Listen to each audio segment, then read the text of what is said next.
বড় ভাই আসসালামু আলাইকুম। ওয়ালাইকুম আসসালাম। ভাই চাবি দিয়ে কি করতেছেন, তালা খুলতেছেন নাকি? হ্যাঁ, সব কিছু তো লক করে রাখা লাগে, বুঝেন না, তো ডিজিটাল যুগ না। আচ্ছা, এটা আমাদের একটা মোটরের ফিডার। দেখেন মোটরের ফিডারটা চাবির মাধ্যমে আমরা অন করি।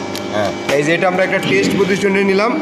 এই যে চাবির মাধ্যমে এখানে টেস্ট অলরেডি টেস্ট পজিশনে চলে আসছে নাকি ভাই? হ্যাঁ, মানে ফিডারটা ঠিক আছে কিনা, কন্ট্রোলিং কোনো সমস্যা আছে কিনা, ওইটার জন্য আমাদের ফিডার অনও করতে হবে না, কন্ট্রোলিংও করা লাগবে না। জাস্ট আমরা এই চাবি দিয়ে কন্ট্রোলিংটা চেক করে নিতে পারবো, যাতে ফিল্ডে কোনো ভোল্টেজ না যায়। ফিল্ডে ভোল্টেজ যাবে না, কিন্তু আমরা এটার কন্ট্রোলিং চেক করতে পারবো। কন্ট্রোলিংটা এখান থেকে চেক করে নিতে পারবো।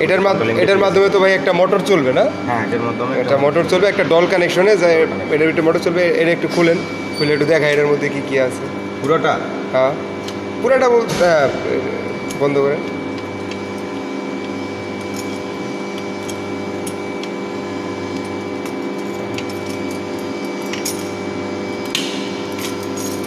এটা খুললে এটার ভিতরে আমাদের ডিভাইসগুলো, মানে এটা আছে ড্রয়ার টাইপ। এখানে আমাদের যেই ডিভাইসগুলো, অনেকে বলতে পারেন কিছু নাই, এটা থেকে এমনি মোটর চলে, সব কিছু আছে, সব কিছু এটার মধ্যে।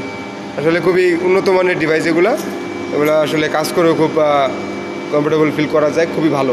ঠিক না ভাই? উন্নত টেকনোলজি জার্মানি। তো ধন্যবাদ। এই ধরনের ভিডিও পেতে আমাদের পাশে থাকবেন। ধন্যবাদ। আসসালামু আলাইকুম।